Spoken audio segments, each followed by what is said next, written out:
नमस्कार विद्यार्थियों, स्वागत है आप सभी का कर्म आईएएस के इस ऑनलाइन प्लेटफॉर्म पर। विद्यार्थियों, जैसा कि आपको पता है, रोज सुबह के ठीक 7 बजे मैं विकास सर आपके लिए लेकर के आता हूं करंट अफेयर्स की एक अद्भुत सीरीज, जहां पर याद रखिएगा मैं रोज सुबह के 7 बजे राष्ट्रीय और अंतर्राष्ट्रीय घटनाओं का एक समग्र विश्लेषण आपके समक्ष प्रस्तुत करता हूं। विद्यार्थियों, तो चलिए अब इसी कक्षा को आगे बढ़ाते हुए मैं आपके समक्ष एक बार फिर से करंट अफेयर्स 2026 की बातचीत करते हैं। तो आइए विद्यार्थी, सबसे पहले इस कक्षा को आगे बढ़ाते हैं शांतिपूर्वक ढंग से कि आखिर क्या है। तो देखिए, आज का जो पहला करंट अफेयर्स है 68वीं, याद रखिएगा विद्यार्थी, पहला करंट अफेयर्स क्या है?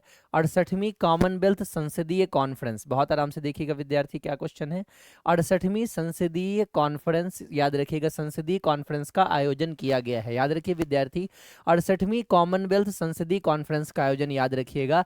इसमें याद रखिएगा, इसमें भारत के लोकसभा अध्यक्ष, बात समझिएगा, बहुत आराम से देखिएगा विद्यार्थी, इसमें याद रखिएगा इस कॉन्फ्रेंस में भारत के लोकसभा अध्यक्ष ओम बिरला जी, कौन है विद्यार्थी? याद रखिएगा, भारत के जो लोकसभा अध्यक्ष है, जिनका नाम क्या है विद्यार्थी? जिनका नाम ओम बिरला जी है। याद रखिएगा, ओम बिरला जी 68वीं कॉमनवेल्थ संसदीय कॉन्फ्रेंस में भाग लेने के लिए, याद रखिएगा, एक उच्च स्तरीय, याद रखिएगा, एक उच्च स्तरीय सांसदों के प्रतिनिधि मंडल के साथ, याद रखिएगा विद्यार्थी, किनके साथ विद्यार्थी? तो एक उच्च स्तरीय, बहुत आराम से देखिएगा विद्यार्थी, उच्च स्तरीय सांसदों के प्रतिनिधि मंडल के साथ, बहुत आराम से देखिएगा विद्यार्थी, उच्च स्तरीय सांसदों के प्रतिनिधि मंडल के साथ, याद रखिएगा, किस देश की यात्रा पे गए हैं विद्यार्थी? तो बारबाडोस की यात्रा पर गए हैं। आ गई बात समझ में? यानी अगर आपसे प्रश्न पूछेगा कि 68वीं कॉमनवेल्थ संसदीय कॉन्फ्रेंस का आयोजन कहाँ किया गया, तो इसका आयोजन, याद रखिएगा, इसका आयोजन बारबाडोस में किया गया विद्यार्थी, याद रखिएगा। और यहाँ पर याद रखिएगा, इस कॉन्फ्रेंस में भारत की तरफ से भारत के लोकसभा अध्यक्ष, यानी कि भारत के लोकसभा स्पीकर ओम बिरला जी इस कार्यक्रम में याद रखिएगा, इस कार्यक्रम में ओम बिरला जी ने भारत का प्रतिनिधित्व किया। आ गई बात समझ में? फिर याद रखिएगा, इसमें उच्च स्तरीय सांसदों के प्रतिनिधि मंडल ने भाग लिया है। इसके अलावा जो भारत के लोकसभा स्पीकर ओम बिरला जी हैं, वो ऑस्ट्रेलिया, जमैका और जाम्बिया के प्रतिनिधियों से भी मिले हैं। तो आइए विद्यार्थी, सबसे पहले देख लेते हैं। तो लोकसभा अध्यक्ष श्री ओम बिरला के नेतृत्व में भारतीय संसदीय प्रतिनिधि मंडल, याद रखिएगा, बारबाडोस, किस देश की विद्यार्थी? याद रखिएगा, बारबाडोस राष्ट्रीय विधानसभा के औपचारिक, याद रखिएगा, औपचारिक दौरा किया, जो कहां स्थित है विद्यार्थी? जो ब्रिज टाउन में स्थित है।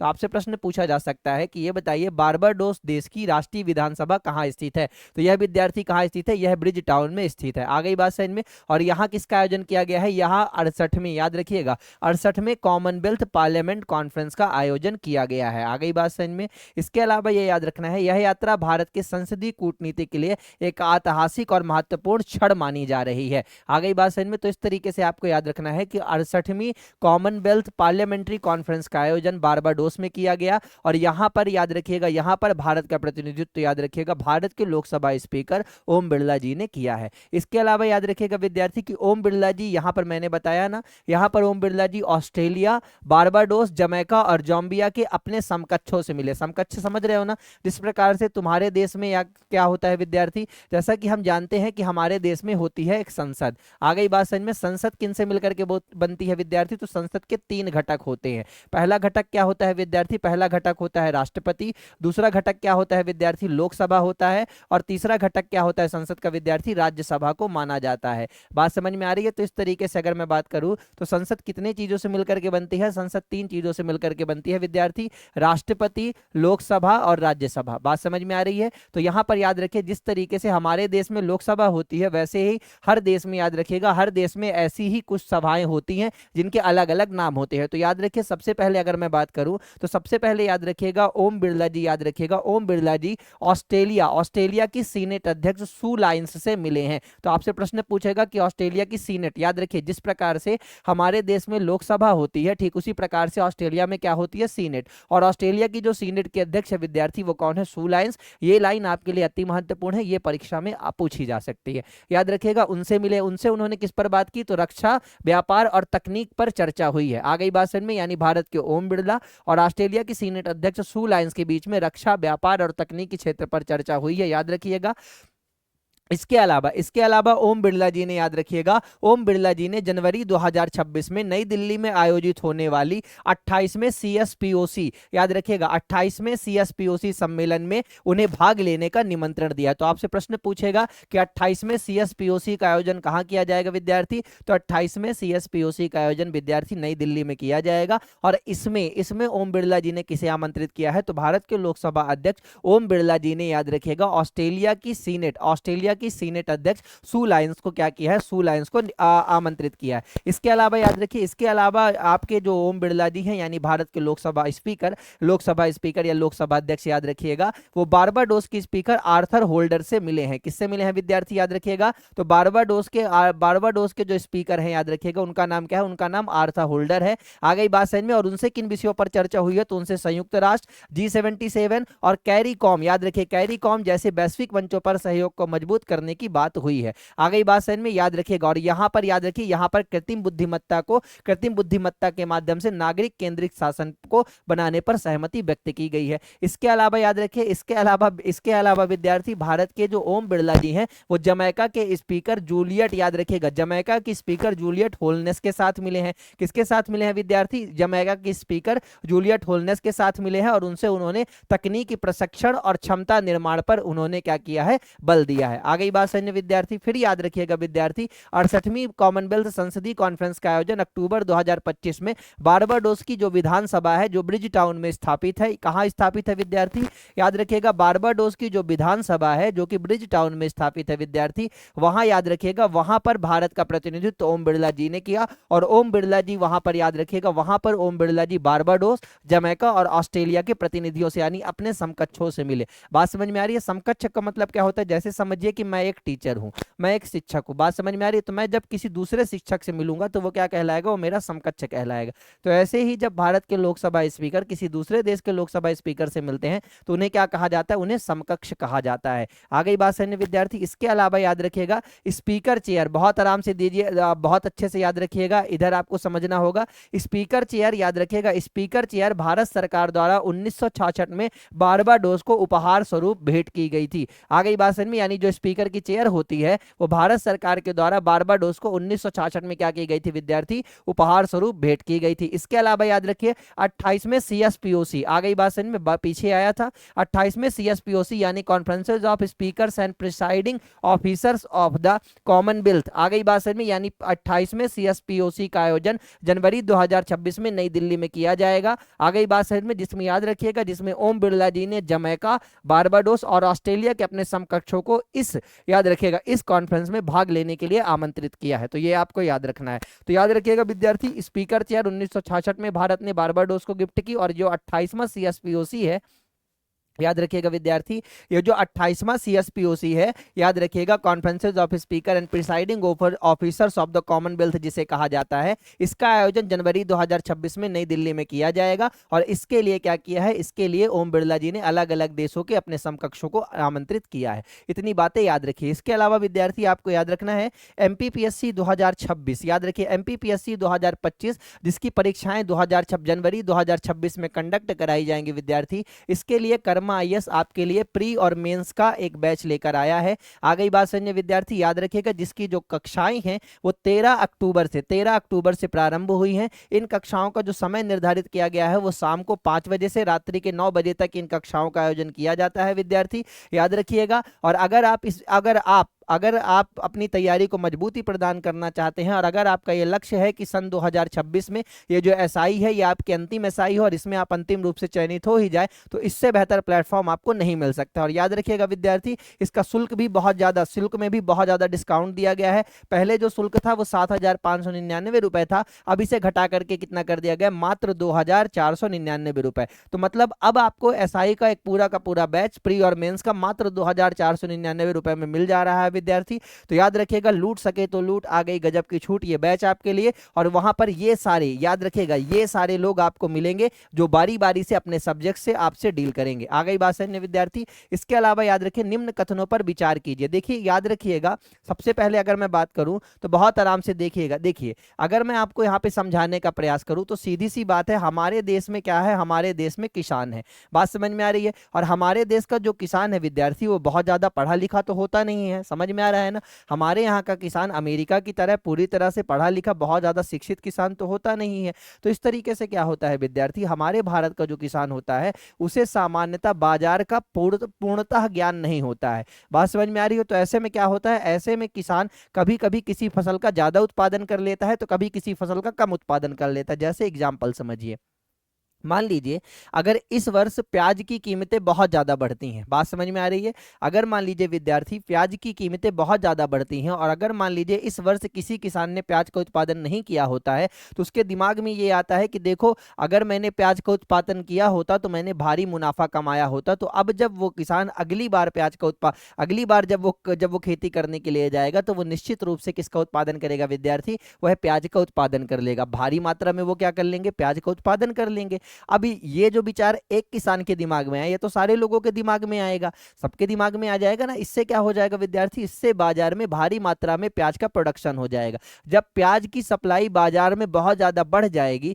तो ऐसे में क्या होगा, ऐसे में प्याज मारे मारे फिरेगी। मतलब वो प्याज जो कब लगभग समझिए 25-30 रुपए पर केजी के हिसाब से बाजार में बिक रही थी, वो प्याज आप समझ लीजिए विद्यार्थी, वो प्याज आपको बाजार में 2, 3, 4, 5 रुपए प्रति केजी के हिसाब से मिल जाएगी। तो ऐसे में समझिए, ऐसे में वो जो किसान है जिसने प्याज का उत्पादन कर लिया वो तो अपनी लागत तक नहीं निकाल पाएगा, वो अपनी कॉस्ट तक नहीं निकाल पाएगा, तो उस किसान को भारी नुकसान हो जाएगा। तो इस नुकसान से बचने के लिए भारत में एक व्यवस्था प्रारंभ की जाती है जिसे क्या कहा जाता है विद्यार्थी, जिसे याद रखिएगा, जिसे एमएसपी कहा जाता है। एमएसपी का पूरा नाम क्या है विद्यार्थी, न्यूनतम समर्थन मूल्य। क्या कहा जाता है विद्यार्थी, न्यूनतम समर्थन मूल्य कहा जाता है। याद रखिएगा, याद रखिएगा विद्यार्थी, किसी भी फसल के उत्पादन से पहले ही, आ गई बात समझने, मतलब किसी भी फसल का उत्पादन करना है उससे पहले ही, याद रखिएगा, उससे पहले ही भारत सरकार क्या करती है, भारत सरकार जिस फसल का उत्पादन होने वाला होता है उससे पहले ही उसका एक मूल्य तय कर देते हैं कि लो भैया हम तुमसे मान लो 3,000 रुपए प्रति कुंटल के हिसाब से, मान लो एग्जाम्पल बता रहा हूं, मान लो 3,000 प्रति रुपए का 3,000 प्रति कुंटल रुपए प्रति कुंटल के हिसाब से तुमसे हम गेहूं खरीदेंगे। बात समझ में आ रही है, क्या बोला, बोला गया कि तुमसे 3,000 रुपए प्रति कुंटल के हिसाब से हम क्या खरीद लेंगे, चलो हम तुमसे गेहूं खरीद लेंगे, ठीक है।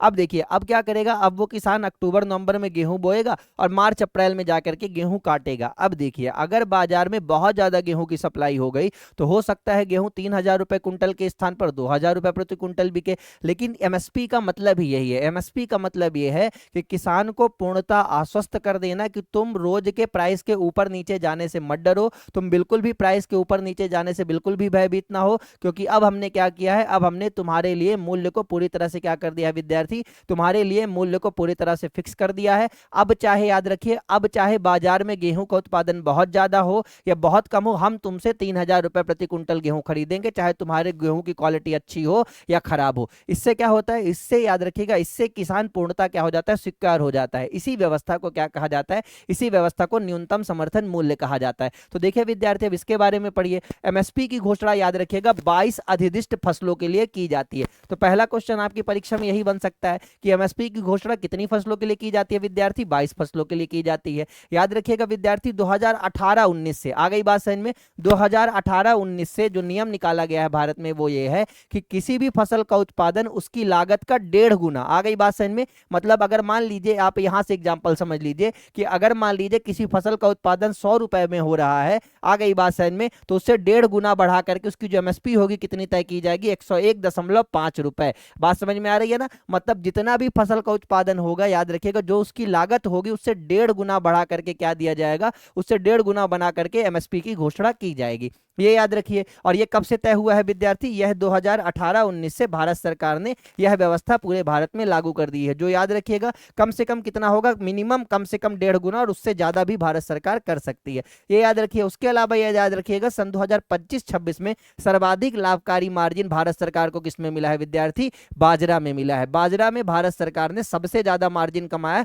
लगभग 63% के आसपास। तो याद रखिएगा ये सारे कथन सत्य है विद्यार्थी। तो इसका आंसर क्या होगा, इसका आंसर 1, 2, 3 सब होगा। अब आइए एमएसपी के संदर्भ में कुछ बातें जान लीजिए। देखिए विद्यार्थी एमएसपी क्या होता है? इसे न्यूनतम समर्थन मूल्य कहा जाता है और याद रखिए ये पूर्व निर्धारित दरों पर फसल की खरीद के पहले गारंटी दी जाती है। आ गई बात समझ में? याद रखिएगा विद्यार्थी, रवि विपणन यानी रवि की फसलों के लिए सन 2026-27 में, यानी अब देखिए अब गेहूं की बुआई होगी। अब गेहूं की बुआई अक्टूबर नवंबर में किसान करेंगे, तो गेहूं की बुआई की ठीक पहले सरकार ने एमएसपी घोषित कर दी है कि इस साल जो गेहूं का एमएसपी होगा कितना होगा विद्यार्थी? 2585 रुपए प्रति कुंटल। समझ में आ रहा है? जबकि धान के लिए एमएसपी 2025-26 के कार्यकाल के लिए क्या रखा गया था विद्यार्थी? 2369 रुपए प्रति कुंटल रखा गया था। बात समझ में आ रही है? तो आपसे प्रश्न पूछेगा कि रवि की फसलों के लिए सन 2026-27 के लिए गेहूं का आपसे पूछा जाएगा कि गेहूं की एमएसपी कितनी रखी गई है, तो 2585 रुपए प्रति कुंटल। जबकि खरीफ के लिए एमएसपी कितनी रखी गई है? 2369 रुपए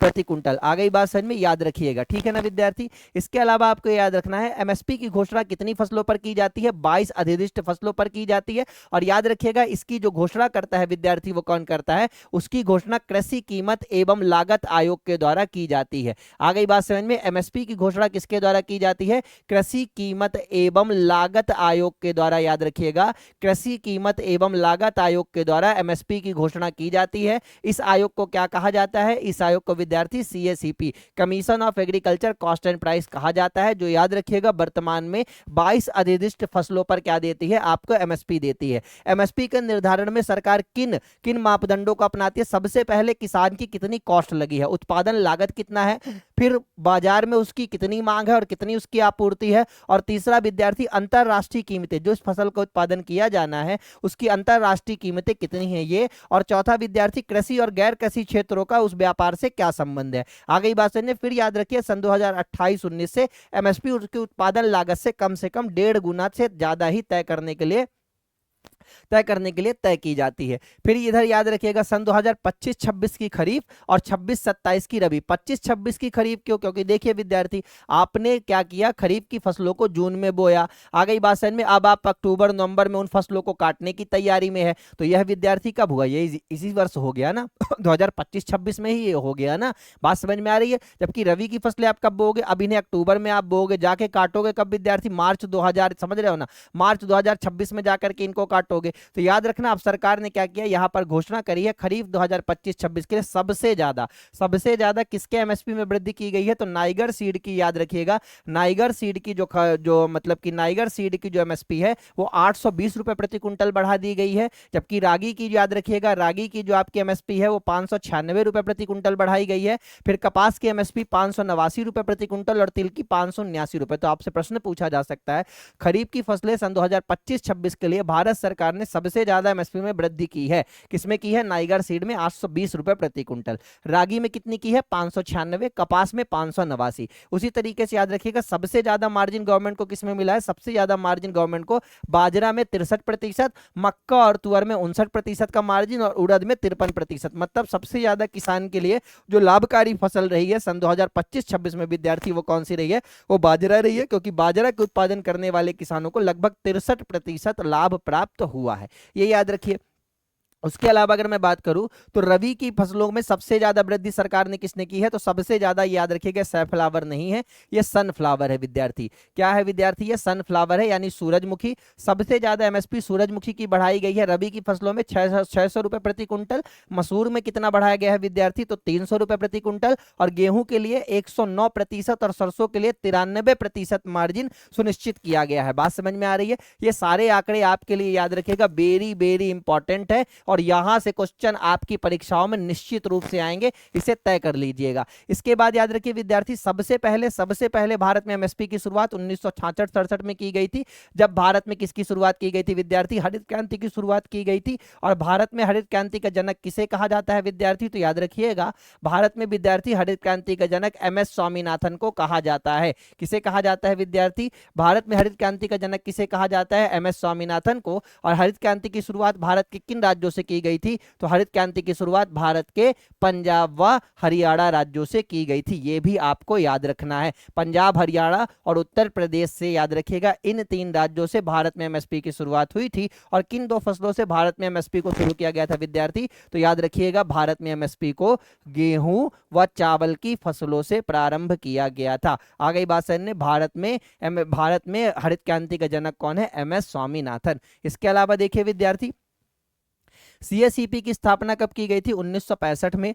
पीएम आशा योजना की शुरुआत 2018 में हुई थी। यह क्या करती है विद्यार्थी? यह एमएसपी आधारित खरीद को सशक्त करने हेतु, बात समझ में आ रही है ना, एमएसपी के प्रति लोगों को जागरूक करने के लिए पीएम आशा योजना की शुरुआत प्रधानमंत्री नरेंद्र मोदी जी के द्वारा 2018 में की गई थी। इसके अलावा याद रखिएगा, कृषि उत्पादों के विपणन की व्यवस्था को और मूल्य स्थिरता को निश्चित करने के लिए, याद रखिएगा, नेफ्ड, आ गई बात समझ में, याद रखिएगा विद्यार्थी, किसकी व्यवस्था की गई थी? नेफ्ड की स्थापना की गई है 1958 में। आ गई बात समझ में। तो ये सारे तथ्य जो मैंने आपको बताए, ये परीक्षा के दृष्टिकोण से अति महत्वपूर्ण और अत्यधिक उपयोगी हैं। इनका प्रयोग आप अपनी परीक्षाओं में, मेंस में भी कर सकते हैं। और इसके अलावा याद रखिएगा, एमपीएसआई, एमपी कांस्टेबल, एमपीपीएससी और उसके अलावा यूपीएसआई की जो परीक्षाएं होने वाली हैं, वहां से, यहां से जो प्रश्न आएंगे विद्यार्थी, वो भर भर करके आएंगे। तो उनके लिए आप पूरी तरह से प्रिपेयर हो जाइए। अब देखिए विद्यार्थी, गाजा शांति शिखर सम्मेलन का आयोजन किया गया। बिल्कुल विद्यार्थी याद रखिएगा, इस समय गाजा शांति शिखर सम्मेलन का आयोजन, याद रखिएगा, इस समय इसका आयोजन विद्यार्थी मिस्र के, याद रखिएगा, मिस्र के शर्म अल शेख, आ गई बात समझ में, मिस्र के शर्म अल शेख में किया गया है। आ गई बात समझ में। गाजा शांति शिखर सम्मेलन का आयोजन मिस्र के, याद रखिएगा, मिस्र के शहर शर्म अल शेख में इसका आयोजन किया गया है विद्यार्थी। याद रखिएगा कहां किया गया है? मिस्र के शर्म अल शेख में किया गया है। जहां पर, याद रखिएगा विद्यार्थी, इस कार्यक्रम की अध्यक्षता कौन कर रहा है? तो याद रखिएगा विद्यार्थी, इस कार्यक्रम की अध्यक्षता 2 लोग कर रहे हैं। पहले कौन कर रहे हैं? पहले कर रहे हैं अब्देल फतेह अल सीसी। कौन कर रहे हैं विद्यार्थी? याद रखिएगा, इसकी अध्यक्षता अब्देल फतेह अल सीसी के द्वारा की जा रही है। अब्देल फतेह अल सीसी के द्वारा की जा रही है विद्यार्थी। जो कौन है? याद रखिएगा, ये मिस्र देश के राष्ट्रपति हैं। किसके राष्ट्रपति है विद्यार्थी? ये मिस्र देश के राष्ट्रपति हैं। ये आपको याद रखना है। आ गई बात समझ में। तो गाजा शांति शिखर सम्मेलन की अध्यक्षता किसके द्वारा की जा रही है? अब्देल फतेह अल सीसी। और इसके जो दूसरे अध्यक्ष है वो कौन है विद्यार्थी? तो वो डोनाल्ड ट्रंप है। जो वर्तमान में कौन है विद्यार्थी? याद रखिएगा, तो वर्तमान में ये अमेरिका के, यानी यूएस के कौन है? ये यूएस के प्रेसिडेंट है। बात समझ में आ रही है? ये मुख्य बातें आपको अच्छे तरीके से याद रखनी है कि गाजा शांति शिखर सम्मेलन 2025 का आयोजन। देखिए गाजा शांति क्या है विद्यार्थी? आपको पता होगा, सन 2023 में गाजा और इजरायल के मध्य युद्ध हुआ था, जिसमें गाजा की तरफ से ये युद्ध हमास नाम के एक आतंकी संगठन के द्वारा लड़ा जा रहा था, जहां पर हमास आतंकियों ने इजरायल पर हमला करके इजरायल के कई नागरिकों को बंदी बना लिया था। लगभग 2 वर्षों के संघर्ष के बाद डोनाल्ड ट्रंप के हस्तक्षेप के पश्चात, तो 20 सूत्री बिंदु जो मैंने पिछली क्लासों में बताया, आप वहां जाकर के देख लीजिएगा, उन 20 सूत्री बिंदुओं के आधार पर, याद रखिएगा, उन 20 सूत्री बिंदुओं के आधार पर गाजा और इजरायल दोनों शांति समझौते पर पूरी तरह से तैयार हो गए और अब गाजा में शांति की स्थापना कर दी गई। उसी शांति को मजबूती प्रदान करने के लिए और वो उन 20 सूत्री बिंदुओं को सही तरीके से इंप्लीमेंट करने के लिए गाजा शांति शिखर सम्मेलन बुलाया गया है, जिसका आयोजन विद्यार्थी मिस्र के शर्म अल शेख शहर में किया गया है। याद रखिएगा, यह कार्यक्रम मिस्र की शहर शर्म अल शेख में किया गया है और इसकी अध्यक्षता मिस्र के राष्ट्रपति अब्देल फतेह अल सीसी और अमेरिका के राष्ट्रपति डोनाल्ड ट्रंप ने की है। तो इस वर्ष इसका आयोजन कहां किया गया है? शर्म अल शेख में किया गया है, जो कहां स्थित है विद्यार्थी? याद रखिएगा, शर्म अल शेख कहां स्थित है? तो शर्म अल शेख आपकी, याद रखिएगा, यह मिस्र में ही स्थित है। अब गाजा शांति शिखर सम्मेलन किन देशों के सहयोग से प्रारंभ किया गया है? तो आपको याद रखना है, यह शिखर सम्मेलन कतर, तुर्की, मिस्र, आ गई बात समझने विद्यार्थी, किन देशों के सहयोग से ये गाजा शांति शिखर सम्मेलन हुआ है? तो आपको याद रखना है, याद रखिएगा, ये मिस्र, कतर, तुर्की और यूएसए, अमेरिका की मध्यस्थता से इस शिखर सम्मेलन का आयोजन किया गया है। और अब इजरायल और गाजा इस शांति समझौते पर पूरी तरह से आमादा हो गए हैं कि अब ठीक है, अब हम इसे मान लेते हैं। इसके अलावा कुछ अति महत्वपूर्ण बिंदु आप याद रखिए। काहिरा किस देश की राजधानी है विद्यार्थी? यह मिस्र देश की राजधानी है। ब्राजीलिया किस देश की राजधानी है? ब्राजीलिया ब्राजील की राजधानी है। और याद रखिएगा, त्रिपोली किस देश की राजधानी है विद्यार्थी? विद्यार्थी, तो याद रखिएगा ये अफ्रीकन कंट्री लीबिया की राजधानी है जिसका नाम क्या है, त्रिपोली। ये अति महत्वपूर्ण तथ्य जो आपको जान लेने चाहिए। एमपीपीएससी प्रीलिम्स 2025 के लिए टारगेट लाइव बैच याद रखिएगा जो 5 अक्टूबर से प्रारंभ किया गया है, जहां पर आपको याद रखिएगा, जहां पर आपको 5 दिन की डेमो क्लासेस पूर्णतः निःशुल्क उपलब्ध कराई जाती हैं और फीस में भारी डिस्काउंट के साथ, यानी पहले जो फीस थी वो 10,000 रुपए रखी गई थी, अब यह मात्र 2,499 रुपए में आपको उपलब्ध कराई जा रही है विद्यार्थी, याद रखिएगा। और अगर आप बैच के साथ टेस्ट सीरीज भी लेना चाहते हैं तो मात्र 2,999 रुपए में आपको दोनों दिया जा रहा है। आप अगर इस बैच से जुड़ना चाहते हैं तो याद रखिएगा, ये याद रखिए इस क्यूआर कोड को स्कैन करिए और याद रखिएगा उसके बाद कर्मा आईएएस का मोबाइल एप्लीकेशन डाउनलोड करिए और उसे 5 स्टार रेटिंग दीजिए और अपनी तैयारी को मजबूती प्रदान कीजिए, क्योंकि याद रखिएगा मध्य प्रदेश की सबसे अनुभवी टीम डॉक्टर अमित तिवारी, अभिनव सिंह और उमाकांत सोनी सर के नेतृत्व में आपको एमपीपीएससी की तैयारी करवा रही है, जिसकी 5 दिन की डेमो क्लासेस पूर्णतः निःशुल्क आपको मिलेंगी। आ गई बात समझ में विद्यार्थी? तो चलिए अगली कक्षा की तरफ, अगले प्रश्न की तरफ बढ़ते हैं। गृह मंत्री अमित शाह ने भारत के किस धार्मिक स्थल को एनएसजी हब बनाने की घोषणा की है? देखिए कल ही भारत के गृह मंत्री अमित शाह जी ने, बहुत आराम से याद रखिएगा विद्यार्थी, भारत के गृह मंत्री अमित शाह जी ने कल की ही बात मैं कर रहा हूं, याद रखिएगा, भारत के गृह मंत्री अमित शाह जी ने कल के ही दिन विद्यार्थी याद रखिएगा, इन्होंने अयोध्या को एनएसजी हब, एनएसजी क्या विद्यार्थी, एनएसजी हब बनाने की घोषणा की है। क्या की है? एनएसजी हब बनाने की अयोध्या को घोषणा की है। एनएसजी क्या है विद्यार्थी? याद रखिएगा, तो एनएसजी की अगर मैं बात करूं तो एनएसजी क्या है, तो याद रखिएगा एनएसजी का पूरा नाम क्या है, इसका पूरा नाम है नेशनल सिक्योरिटी गार्ड। क्या नाम है विद्यार्थी? याद रखिएगा इनका नाम है नेशनल सिक्योरिटी गार्ड। आ गई बात समझ में? याद रखिएगा एनएसजी, इसकी स्थापना कब हुई थी विद्यार्थी? इसकी स्थापना सन 1986 में की गई थी, ये याद रखिएगा।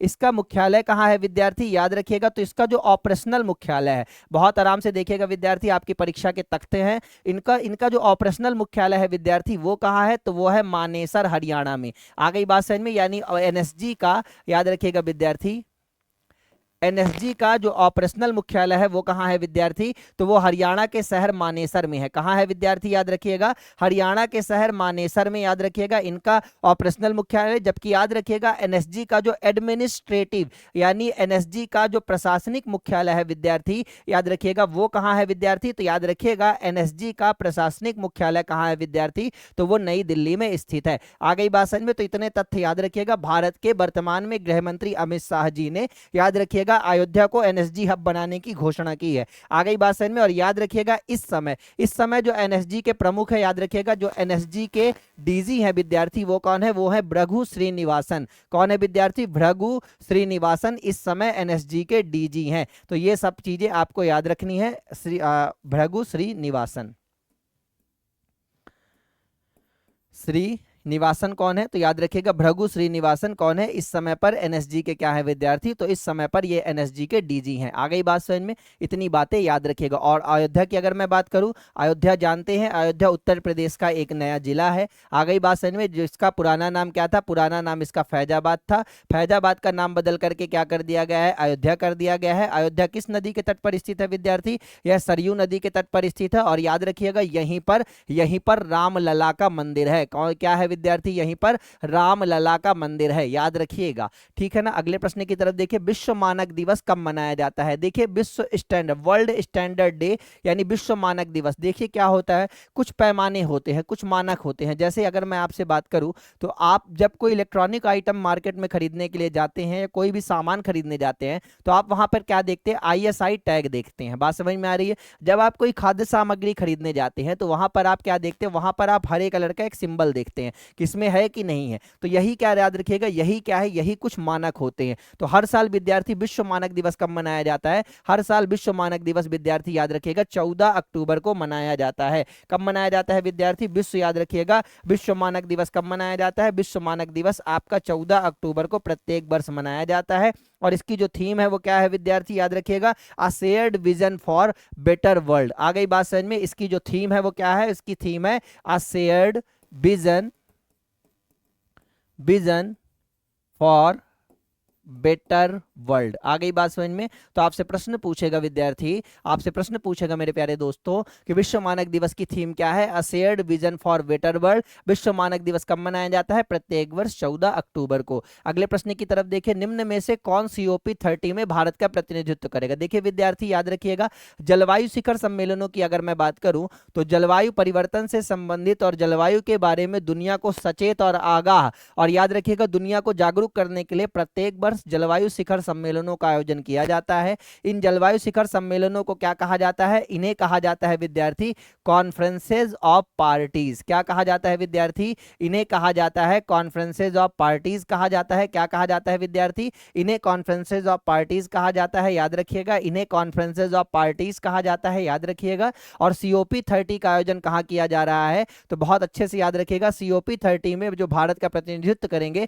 भारत के पर्यावरण मंत्री, याद रखिएगा, भारत के पर्यावरण मंत्री भूपेंद्र सिंह, भूपेंद्र सिंह याद रखिएगा, भूपेंद्र सिंह COP 30 में भारत का प्रतिनिधित्व करेंगे, ये आपको याद रखना है। आ गई बात समझ में? COP 30 का आयोजन कहाँ किया जाना है विद्यार्थी? बहुत आराम से याद रखिएगा, कॉन्फ्रेंसेज ऑफ पार्टी 30 का आयोजन कहाँ किया जाना है? इसका आयोजन याद रखिएगा, इसका आयोजन ब्राजील की राजधानी ब्राजीलिया में किया जाना है। आ गई बात समझ में? कहाँ किया जाना है विद्यार्थी? याद रखिएगा, तो इसका आयोजन ब्राजील की राजधानी ब्राजीलिया में किया जाएगा, ये आपको याद रखना है। इसके अलावा अगर आपसे प्रश्न पूछेगा कि वर्तमान में ब्राजील के राष्ट्रपति का नाम क्या है विद्यार्थी, तो याद रखिएगा वर्तमान में ब्राजील के राष्ट्रपति का नाम विद्यार्थी लूला डी सिल्वा है। क्या नाम है विद्यार्थी ब्राजील के राष्ट्रपति का? ब्राजील के राष्ट्रपति का नाम लूला डी सिल्वा है, ये आपको याद रखना है। आ गई बात समझ में? दक्षिणी अमेरिका महाद्वीप का जो सबसे बड़ा देश है वो कौन सा देश है विद्यार्थी? ब्राजील है। आ गई बात समझ में? इसके अलावा अगर आपसे पूछा जाएगा कि COP 28 का आयोजन कहाँ किया गया था, तो COP 28 का आयोजन दुबई, UAE की राजधानी दुबई में किया गया था। और COP याद रखिएगा, COP 29 का आयोजन कहाँ किया गया था, तो इसका आयोजन अजरबैजान की राजधानी बाकू में किया गया था। क्योंकि पूछते बहुत है विद्यार्थी, याद रखिएगा COP से क्वेश्चन बहुत आते हैं, तो मैं अच्छे से लिख दे रहा हूं, आप देख लीजिए। COP 28 का आयोजन UAE की राजधानी दुबई में किया गया था, ठीक है। COP 28 का आयोजन कब किया गया था? 25 चल रहा है, 24-23 2023 में, 2024 में याद रखिएगा। COP 29 का आयोजन कहाँ किया गया, तो इसका आयोजन किया गया विद्यार्थी अजरबैजान, और अजरबैजान की राजधानी का नाम क्या है विद्यार्थी? बाकू, जहां इसका आयोजन किया गया, याद रखिएगा। उसके अलावा सन 2025 में, अब याद रखिएगा 2025 में अब किसका आयोजन किया जाएगा? COP 30 का आयोजन किया जाएगा। इसका आयोजन कहाँ किया जाना है? इसका आयोजन किया जाना है ब्राजीलिया में, जहां पर भारत का प्रतिनिधित्व भारत के पर्यावरण मंत्री भूपेंद्र सिंह करेंगे। और ये याद रखिएगा ब्राजीलिया किस देश की राजधानी है? ये ब्राजील की राजधानी है, ये भी आपको याद रखना है विद्यार्थी। इसके अलावा याद रखिएगा सन 2026 में, सन 2026 में COP 31 का आयोजन किया जाएगा। COP 31 का आयोजन कहाँ किया जाएगा? शर्म अल शेख, शर्म अल शेख, ये कहाँ स्थित है विद्यार्थी? तो ये इजिप्ट में स्थित है। ये सारी कॉन्फ्रेंसेज ऑफ पार्टीज है जिनका आयोजन किया जाएगा। तो इसका आंसर क्या होगा? इसका आंसर माफ कीजिए, भूपेंद्र सिंह बता दिया था, भूपेंद्र यादव होगा। अगले प्रश्न की तरफ बढ़िए विद्यार्थी। अगला प्रश्न क्या है, याद रखिए, हाल ही में आयकर विभाग के द्वारा जारी किए गए आंकड़ों के अनुसार 1 अप्रैल से 12 अक्टूबर तक कुल कितना डायरेक्ट टैक्स बढ़ा है? मतलब भारत में प्रत्यक्ष करों में कितनी वृद्धि हुई है? याद रखिएगा विद्यार्थी, क्या पूछ रहा है?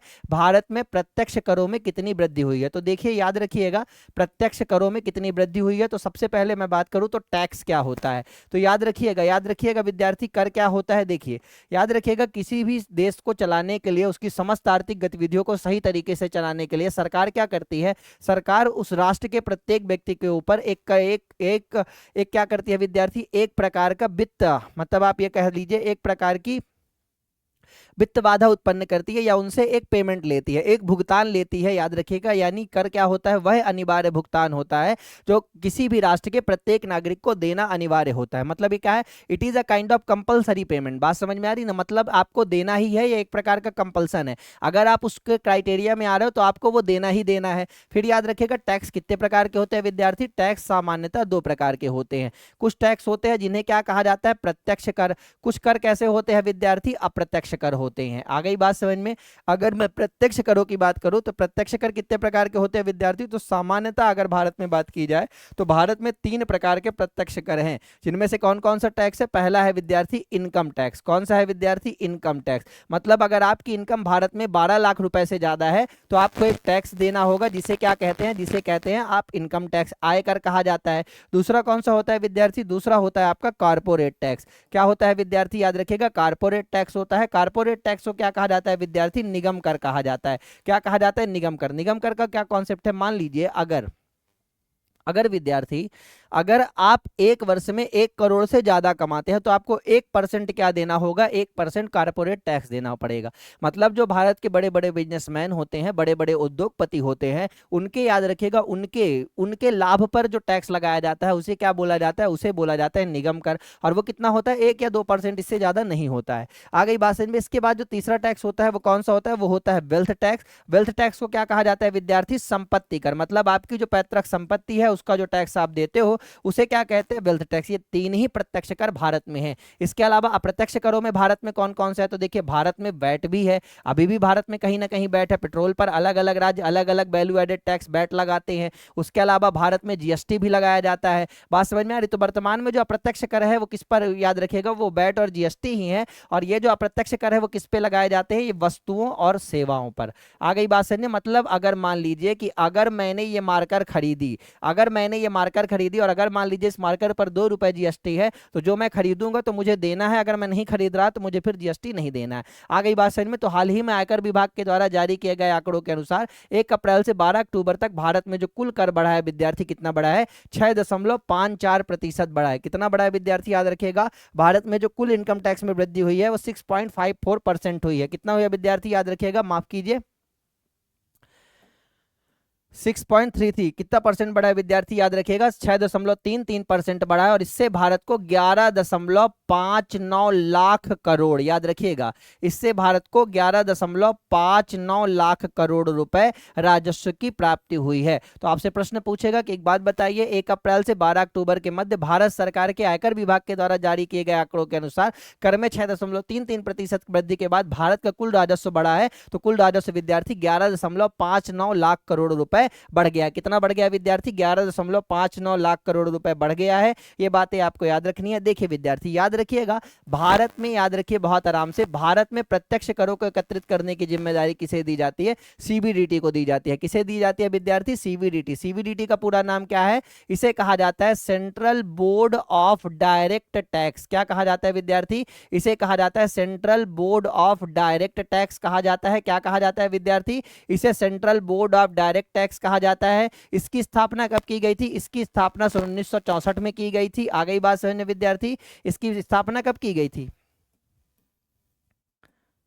याद रखिएगा विद्यार्थी, इसकी स्थापना कब की गई थी? इसकी स्थापना 1964 में की गई थी। 1964 में सीबीडीटी की स्थापना की गई थी। और वर्तमान में जो सीबीडीटी के प्रमुख है उनका नाम क्या है विद्यार्थी? उनका नाम है रवि अग्रवाल जी। क्या नाम है विद्यार्थी? उनका नाम है रवि अग्रवाल जी। याद रखिएगा, तो central board of direct taxes की स्थापना 1964 में रवि अग्रवाल जी के द्वारा की गई थी। अब सॉरी, माफ कीजिएगा, 1964 में भारत सरकार के द्वारा की गई थी। और वर्तमान में जो इसके प्रमुख है वो रवि अग्रवाल है।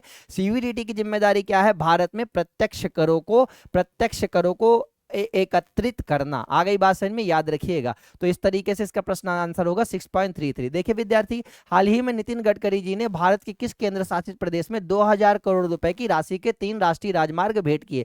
लक्षद्वीप में, पुडुचेरी में, चंडीगढ़ में, लद्दाख में। याद रखिएगा विद्यार्थी, इसका आंसर है पुडुचेरी में। पुडुचेरी में भारत के जो यातायात मंत्री है नितिन गडकरी जी, 2000 करोड़ रुपए की परियोजनाओं को उन्होंने क्या किया है? उन्होंने 3 राष्ट्रीय राजमार्ग पुडुचेरी को भेंट किए हैं। अगर मैं यहाँ पर भारत का मानचित्र बनाऊं, बड़े आराम से धैर्य के साथ देखिएगा, तो पांडुचेरी की कहानी बड़ी विचित्र है, थोड़ा देख लीजिए।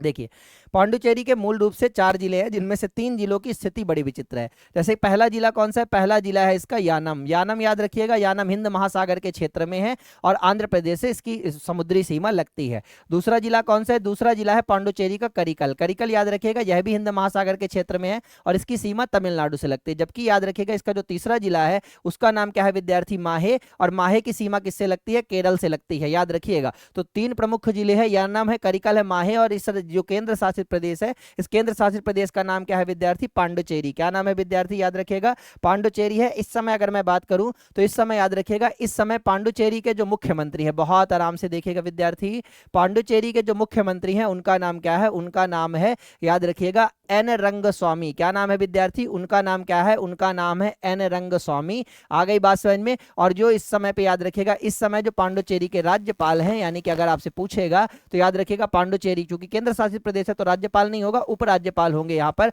और उनके जो उपराज्यपाल है उनका नाम क्या है? कैलाशानंद। आ गई बात समझ में? और याद रखिएगा ये एक ऐसा केंद्र शासित प्रदेश है जिसका कुछ हिस्सा हिंद महासागर में, कुछ हिस्सा बंगाल की खाड़ी में और कुछ हिस्सा अरब सागर में। और हाल ही में भारत के यातायात मंत्री नितिन गडकरी ने 2000 करोड़ रुपए की राशि के 3 राष्ट्रीय राजमार्ग पुदुचेरी को भेंट किए हैं। आ गई बात समझ में? याद रखिएगा। अगले प्रश्न की तरफ देखते हैं। निम्नलिखित में से भारत के किस राज्य के 5 बंदरगाहों को अंतरराष्ट्रीय ब्लू फ्लैग प्रमाणन प्राप्त हुआ है? देखिए विद्यार्थी याद रखिएगा, अंतरराष्ट्रीय ब्लू फ्लैग प्रमाणन क्या होता है? याद रखिएगा, याद रखिएगा यह फिलीपींस के एक एनजीओ के द्वारा दिया जाता है। ये क्या है विद्यार्थी? याद रखिएगा ये एक मानक है जो फिलीपींस के, याद रखिएगा फिलीपींस के एक एनजीओ के द्वारा दिया जाता है। ये देखिए, माफ कीजिएगा, देखिए विद्यार्थी इसके बारे में थोड़ा सा पढ़िए कि आखिर क्या है। तो देखिए याद रखिएगा ब्लू फ्लैग प्रमाणन डेनमार्क स्थित, याद रखिएगा डेनमार्क स्थित फाउंडेशन फॉर इन्वायरमेंटल एजुकेशन के द्वारा प्रदान किया जाता है। याद रखिएगा हाल ही में इसने भारत में कुल 12 से अधिक समुद्री तट अब तक ब्लू फ्लैग प्रमाणन प्राप्त कर चुके हैं। मतलब अब तक भारत में 12 से अधिक समुद्री तटीय क्षेत्र थे जो क्या प्राप्त कर चुके हैं? ब्लू फ्लैग प्रमाणन प्रमाण पत्र प्राप्त कर चुके हैं। याद रखिएगा यह उन्हीं को दिया जाता है जिसके 23 मानदंडों पर खड़े उतरते हैं, जिनमें से जल गुणवत्ता, पर्यावरण शिक्षा, लाइफ गार्ड सेवाएं और कचरा प्रबंधन प्रमुख है। आ गई बात समझ में? हाल ही में याद रखिएगा, हाल ही में वो 5 प्रमुख क्षेत्रों कौन कौन से हैं जिन्हें ब्लू फ्लैग प्रमाणन दिया गया है? ये महाराष्ट्र राज्य के 5 प्रमुख क्षेत्र हैं, जिनमें याद रखिएगा विद्यार्थी, जिनमें आपका याद रखिए परनाका, पहला स्थान कौन सा है? परनाका। दूसरा स्थान का है गुहागर, गुहागर। तीसरा कौन सा है विद्यार्थी? तीसरा है आपका लड़ागर। और चौथा स्थान याद रखिएगा, चौथा स्थान कौन सा है विद्यार्थी? तो याद रखिएगा श्रीवर्धन। और 5वां नागांव। आ गई बात समझ में? नागांव। आ गई बात समझ में? इन 5 स्थानों को भारत सरकार ने क्या किया है विद्यार्थी? इन 5 स्थानों को भारत सरकार ने, याद रखिएगा, इन 5 स्थानों को भारत सरकार ने ब्लू फ्लैग प्रमाणन दिया है। आ गई बात समझ में? और ये जो श्रीवर्धन और नौगांव तट है ये कहाँ स्थित है? ये महाराष्ट्र के राजगढ़ जिले में स्थित है। तो याद रखिएगा हाल ही में ब्लू फ्लैग प्रमाणन जो कि डेनमार्क के एक फाउंडेशन फॉर एनवायरमेंटल एजुकेशन के द्वारा प्रदान किया जाता है, इसके अंतर्गत अब तक कुल भारत में 12 से अधिक समुद्री तटों को शामिल किया गया है। यह इनमें से उन्हीं तटों को शामिल किया जाता है जो, याद रखिएगा, जो के 33 मानदंडों पर पूरी तरह से खड़े उतरते हैं, उन्हीं को ब्लू फ्लैग प्रमाणन प्रमाण पत्र दिया जाता है। अब तक कुल भारत में 12 से अधिक तटीय बंदरगाहों को क्या दिया गया है? ब्लू फ्लैग प्रमाणन प्राप्त किया गया है। इस वर्ष महाराष्ट्र राज्य के 5 प्रमुख क्षेत्रों को दिया गया है, जिनमें से परनाका, गुहागर, लड़ागर, श्रीवर्धन और नागांव प्रमुख है। आ गई बात समझ में? तो इस वर्ष किसे मिला है? अंतरराष्ट्रीय ब्लू फ्लैग प्रमाणन महाराष्ट्र के 5 तटीय क्षेत्रों को दिया गया है। इस समय अगर मैं बात करूं महाराष्ट्र की, तो याद रखिएगा महाराष्ट्र के जो मुख्यमंत्री हैं वो देवेंद्र फडणवीस जी हैं। देवेंद्र फडणवीस महाराष्ट्र के क्या है विद्यार्थी? याद रखिएगा देवेंद्र फडणवीस।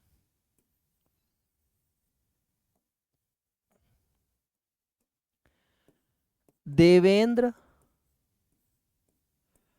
फडणवीस महाराष्ट्र के मुख्यमंत्री हैं, ये याद रखिएगा। जबकि याद रखिएगा महाराष्ट्र के जो राज्यपाल हैं उनका नाम क्या है विद्यार्थी? उनका नाम है आचार्य देवव्रत। आ गई बात समझ में? तो इस समय जो महाराष्ट्र के मुख्यमंत्री हैं, याद रखिएगा महाराष्ट्र के जो राज्यपाल हैं उनका नाम क्या है? आचार्य देवव्रत। याद रखिए।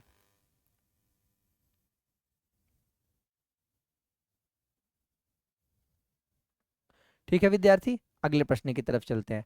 अगला प्रश्न क्या है? हाल ही में अफगानिस्तान के विदेश मंत्री आमिर खान मुताकी की प्रस्तारता के समय बामियान बुद्ध की मूर्ति ने सुर्खियां बटोरी हैं। इन्हें यूनेस्को में कब विश्व धरोहर शामिल किया गया था? याद रखिएगा विद्यार्थी, तो बहुत आराम से धैर्य के साथ देखिएगा कि कहानी क्या है। तो देखिए अफगानिस्तान के विदेश मंत्री जो कि अफगान तालिबान के विदेश मंत्री आमिर खान मुताकी जी, ये भारत की भारत की यात्रा पे आए हुए थे, जहां पर इन्होंने प्रेस कॉन्फ्रेंस में भारत की मीडिया को और अंतर्राष्ट्रीय मीडिया को संबोधित किया। आ गई बात समझ में? याद रखिएगा, जब ये भारत की मीडिया को संबोधित कर रहे थे तो इनके पीछे बमियान बुद्ध की मूर्तियां लगी हुई थी। किसकी मूर्तियां लगी हुई थी विद्यार्थी? बमियान बुद्ध। याद रखिएगा, बमियान बुद्ध की ये जो मूर्तियां हैं ये अफगानिस्तान के बमियान प्रांत में स्थित है। कहां स्थित है विद्यार्थी? याद रखिएगा, ये अफगानिस्तान के बामियान प्रांत में यह मूर्तियां स्थित है। याद रखिएगा, कहां स्थित है विद्यार्थी? तो अफगानिस्तान के बामियान प्रांत में यह मूर्तियां स्थित है। याद रखिएगा, ये बुद्ध की दो प्रमुख मूर्तियां हैं। कितनी मूर्तियां हैं इसमें? बुद्ध की दो, जिनमें से एक मूर्ति याद रखिएगा 115 फीट ऊंची है,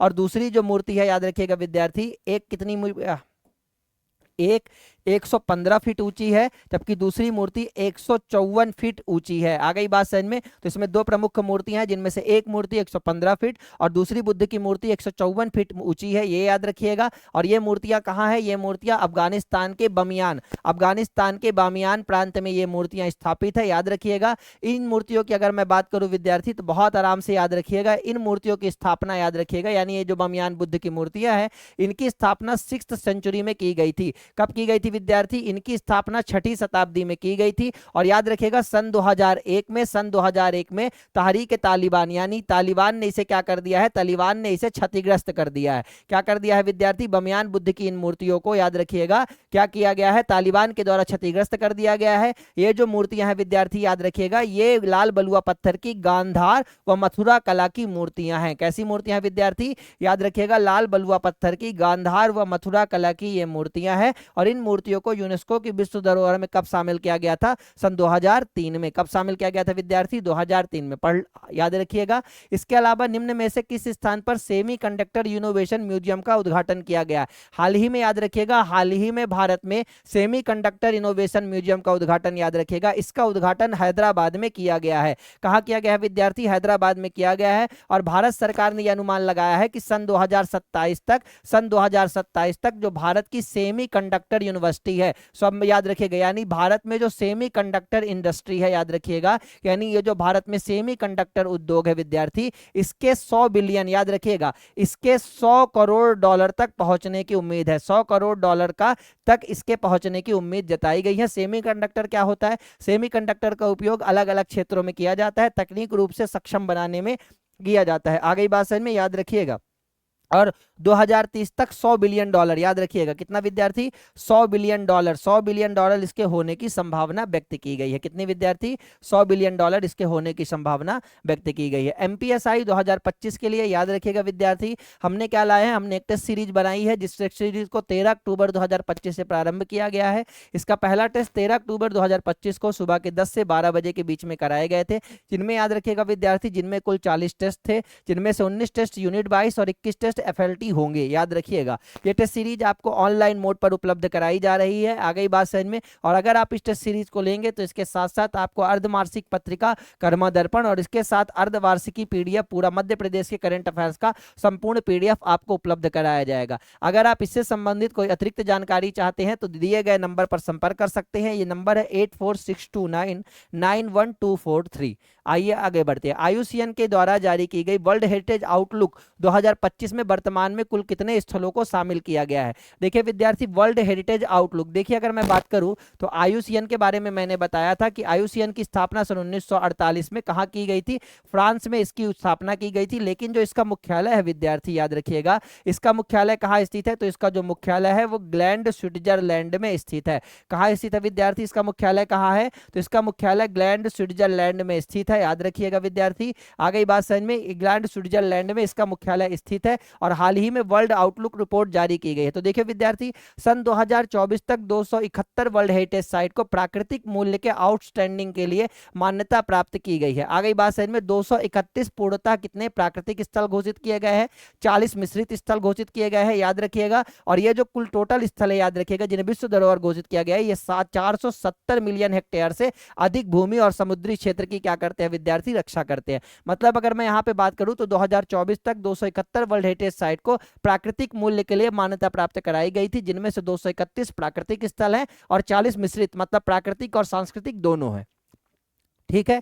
इसके अलावा याद रखिएगा ये स्थल कुल 470 मिलियन हेक्टेयर से अधिक भूमि और समुद्री क्षेत्र के क्या करते हैं विद्यार्थी, रक्षा करते हैं। अगर मैं बात करूं तो वर्तमान में ये जो स्थल है 115 देशों में फैले हुए हैं, जिनमें से 37 स्थल अफ्रीका, 9 स्थल अरब क्षेत्रों में, 85 स्थल एशिया और पैसिफिक यानी एशिया और प्रशांत महासागर के क्षेत्र में, 83 स्थल यूरोप और उत्तरी अमेरिका महाद्वीप के क्षेत्र में, 47 स्थल लैटिन अमेरिका और कैरिबियन सी में के आसपास है। और याद रखिएगा हाल ही में 15 स्थलों को वर्तमान में विश्व धरोहर खतरे की सूची में शामिल किया गया है। आ गई बात समझ में। याद रखिएगा आईयूसीएन के द्वारा यह जो आउटलुक रिपोर्ट है, याद रखिएगा यह रिपोर्ट 3 या 5 वर्षों के अंतराल में जारी की जाती है। बात समझ में आ रही है। तो देखिए पहली बार यह रिपोर्ट 2014 में आई, फिर 3 वर्ष बाद 17 में आई, फिर 3 वर्ष बाद 20 में आई और अब 5 वर्ष बाद 2025 में आई है। तो मतलब ये जो विश्व आउटलुक रिपोर्ट है, जिसे विश्व धरोहर की सूची में शामिल धरोहरों को खतरे के रूप में, मतलब जो धरोहर ऐसी धरोहरें हैं विश्व में जिनके खतरे, मतलब देखिए ऐसी विश्व धरोहरें जिनके भविष्य में नष्ट होने की संभावना है या भविष्य में ऐसा खतरा बताया जा रहा है कि भविष्य में इनकी ये पूरी तरह से नष्ट हो जाएंगी, ऐसा खतरा है, ऐसी याद रखिएगा ऐसी विश्व धरोहरों के लिए एक रिपोर्ट तैयार की जाती है जिसे वर्ल्ड आउटलुक रिपोर्ट कहा जाता है। इस रिपोर्ट को आईयूसीएन के द्वारा जारी किया जाता है। आईयूसीएन का पूरा नाम international union of conservation of nature है, ये भी आपको याद रखना है। और इसके साथ ही साथ ये याद रखना है कि वर्तमान में कुल 15 स्थलों को इसमें शामिल किया गया है। ठीक है विद्यार्थी, कितनों को शामिल किया गया है, 15 स्थलों को। तो इसका जो आंसर होगा विद्यार्थी वो क्या होगा, वो होगा 15। आ गई बात समझ में। अगले प्रश्न की तरफ बढ़ते हैं। DRI, directorate of revenue intelligence, जो कि सीमा शुल्क से जुड़े अपराधों की जांच करती है, निम्न में से किस मंत्रालय के अधीन काम करती है। देखिए याद रखिएगा डायरेक्टरेट ऑफ रेवेन्यू इंटेलिजेंस ने याद रखिएगा लगभग याद रखिएगा लगभग विद्यार्थी 10 से 11 किलोग्राम के आसपास सोना की तस्करी को पकड़ा है। बात समझ में आ रही, यानी मुंबई एयरपोर्ट पे याद रखिएगा 10 से 11 किलोग्राम, याद रखिएगा 10 से 11 किलो सोना पकड़ा गया है, जिसकी कीमत कितनी बताई गई है, लगभग 12.58 करोड़ रुपए के आसपास बताई गई है। आ गई बात समझ में। यह तस्करी याद रखिएगा, यह छापामारी किसके द्वारा की गई है, यह छापामारी डायरेक्टरेट ऑफ रेवेन्यू इंटेलिजेंस के द्वारा की गई है। आ गई बात समझ में। तो क्या करती है विद्यार्थी, सीमा शुल्क, आ गई बात समझ में, एक देश से दूसरे देश में जाने वाले या दूसरे देश से भारत में आने वाले सामान की निगरानी करती है। आ गई बात समझ में विद्यार्थी। याद रखिएगा जो डायरेक्टरेट ऑफ रेवेन्यू इंटेलिजेंस है, याद रखिएगा यही ना तो गृह मंत्रालय के अधीन, ना तो रक्षा मंत्रालय के अधीन, ना तो व्यापार एवं वाणिज्य मंत्रालय के अधीन, यह किसके अधीन काम करती है विद्यार्थी, तो यह वित्त मंत्रालय के अधीन काम करती है। और इस समय जो भारत के वित्त मंत्री हैं उनका नाम क्या है विद्यार्थी, याद रखिएगा तो भारत के जो वित्त मंत्री है उनका नाम निर्मला सीतारमन जी है। आ गई बात समझ में। याद रखिएगा डीआरआई की स्थापना कब की गई थी, डीआरआई की स्थापना सन 1957 में की गई थी। कब की गई थी विद्यार्थी, याद रखिएगा डीआरआई की स्थापना 1957 में की गई थी। और इसके जो इस समय प्रमुख है उनका नाम क्या है, उनका नाम है आभाई कुमार श्रीवास्तव। क्या नाम है विद्यार्थी, आभाई कुमार श्रीवास्तव जी इस समय याद रखिएगा डायरेक्टरेट ऑफ रेवेन्यू इंटेलिजेंस के प्रमुख है। आ गई बात समझ में। ये क्या काम करती है, ये सीमा शुल्क से संबंधित विवादों का निपटारा करती है और उससे संबंधित जो अपराध होते हैं उनकी जांच करती है। हाल ही में डीआरआई ने याद रखिएगा मुंबई एयरपोर्ट पर 10 से 11 किलोग्राम सोने की तस्करी को पकड़ा है और इस सोने की जो कीमत बताई जा रही है 12.58 करोड़ के आसपास बताई जा रही है। ये जो सोने की तस्करी करते थे ये लोग कैसे करते थे, टैबलेट के रूप में करते थे। बात समझ में आ रही है, टैबलेटों के रूप में किया करते थे, याद रखिएगा। और डीआरआई एक संस्था है जिसकी स्थापना 1957 में हुई थी। हाल ही में निम्न में से किस जानवर को आईयूसीएन द्वारा लुप्त प्राय की बढ़ते खतरे के रूप में नामित किया गया। हाल ही में विद्यार्थी याद रखिएगा ग्रे बुल्फ को याद रखिएगा आईयूसीएन के द्वारा याद रखिएगा बल्नरेबल यानी लुप्त प्राय की ओर बढ़ते खतरे के रूप में अनुमानित किया गया है कि ये ग्रे बुल्फ धीरे धीरे करके पूरी तरह से क्या हो जाएंगे, विलुप्त हो जाएंगे। ग्रे बुल्फ याद रखिएगा ये ग्रे भेड़िया है, ये ग्रे भेड़िया है, याद रखिएगा। और वर्तमान में अगर मैं बात करूं तो इनकी जो कुल जनसंख्या है वो 3093 है। मात्र 3093 ही ग्रे भेड़िया बचे हैं। और इनकी जो पूरी जनसंख्या किन स्थानों पर निवास करती है, ये भारत और पाकिस्तान के क्षेत्र में पाए जाते हैं। कहां कहां पाए जाते हैं विद्यार्थी, ये भारत और पाकिस्तान के क्षेत्र में पाए जाते हैं। इनकी जो पाकिस्तान में संख्या है वो लगभग 10 से 20 के आसपास है। ज्यादातर ये कहां है विद्यार्थी, ज्यादातर ये भारत में ही है। अब इनके बारे में पढ़ लीजिए। वर्तमान में आईयूसीएन के द्वारा केन्याई वंश के याद रखिएगा 7 प्रजातियां मान्यता प्राप्त है, जिनमें से ग्रे बुल्फ याद रखिएगा, कोयोट, गोल्डन जैकाल, इथोपियन बुल्फ, पालतू कुत्ता, रेड वुल्फ और अफ्रीकन वुल्फ को रखा गया है। इसके अलावा याद रखिए भारतीय भेड़िया को यदि स्वतंत्र प्रजाति माना जाए तो यह 8वीं स्वीकृत प्रजाति होगा। अगर आप भारतीय भेड़िया को एक स्वतंत्र प्रजाति के रूप में माना जाएगा तो इसे 8वें कैंस के रूप में स्वीकृति प्रदान की जाएगी, याद रखिएगा। और IUCN की 2016 की रिपोर्ट में ग्रे वुल्फ को लीस्ट कंसर्न, आ गई बात समझे। लीस्ट कंसर्न मतलब सबसे कम चिंतन वाला विषय के रूप में, सबसे कम चिंता है, अभी इसके समाप्त होने की या लुप्त होने की कोई संभावना नहीं है। लेकिन देखिए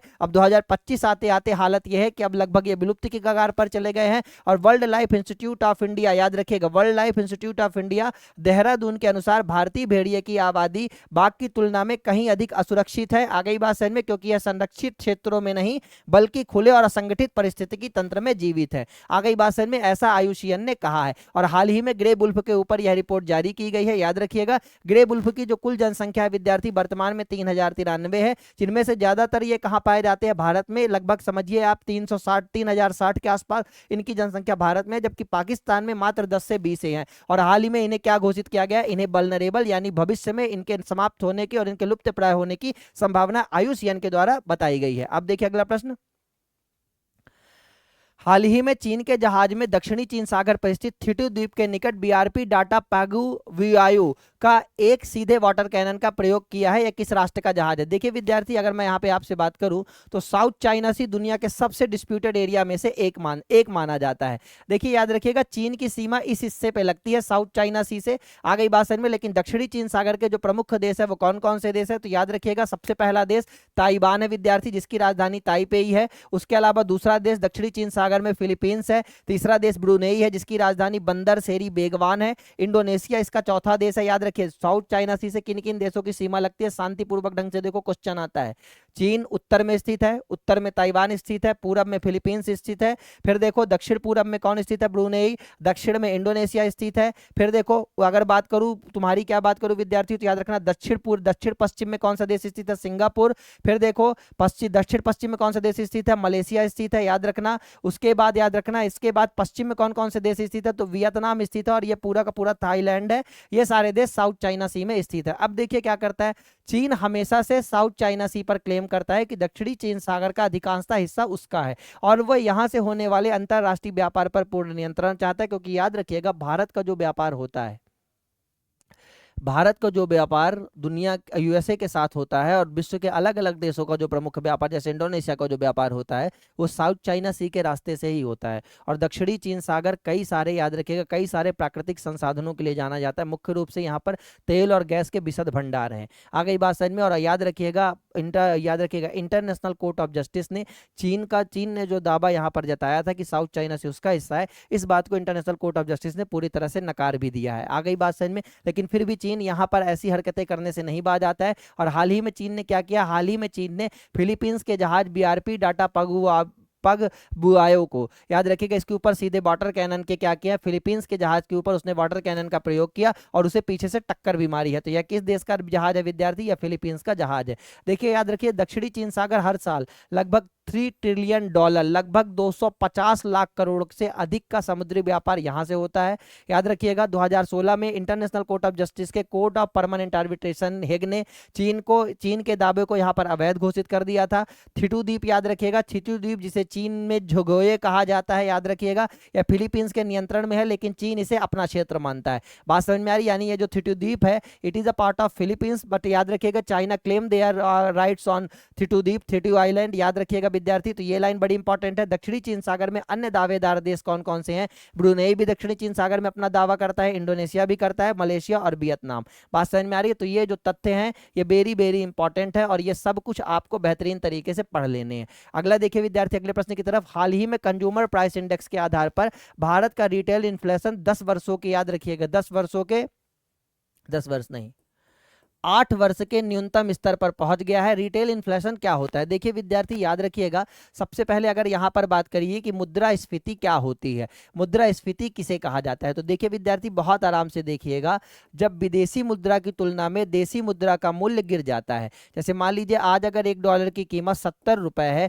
और कल को मान लीजिए अगर $1 की कीमत गिर करके रुपया गिर जाए और इसकी कीमत 80 रुपए हो जाए, तो इसका मतलब क्या है, इसका मतलब यह है कि डॉलर के कंपेरिजन में रुपया क्या हो गया, कमजोर कमजोर हो गया। आ गई बात समझ में। और इसके साथ ही साथ अगर बाजार में वस्तुओं और सेवाओं के मूल्य में वृद्धि होती है तो इसे क्या कहा जाता है विद्यार्थी? इसे इन्फ्लेशन या मुद्रास्फीति कहा जाता है। आ गई बात समझ में। मुद्रास्फीति को मापने के लिए कंज्यूमर प्राइस इंडेक्स का प्रयोग किया जाता है। यानी याद रखिएगा, जो भारत के सामान्य उपभोक्ता है, जो दैनिक उपभोग में जो वस्तुओं का प्रयोग करते हैं, जैसे दाल खरीदते हैं, चीनी खरीदते हैं, टमाटर खरीदते हैं, समझ में आ रहा है ना? मतलब जो फुटकर सामान लेने वाले लोग होते हैं उनके लिए इन्फ्लेशन को मेजर करने के लिए याद रखिएगा कंज्यूमर प्राइस इंडेक्स का प्रयोग किया जाता है। और हाल ही में रिटेल इन्फ्लेशन 8 वर्षों के सबसे न्यूनतम स्तर पर आया है, याद रखिएगा 1.54%। तो वर्तमान में जो रिटेल इन्फ्लेशन है वो 1.54% है। इससे कम 2017 में था, 2017 में ये 1.46% था। आ गई बात समझ में। याद रखिएगा मॉनेटरी पॉलिसी कमेटी के हिसाब से अगर देखेंगे, मौद्रिक नीति समिति के हिसाब से अगर मैं बात करूं,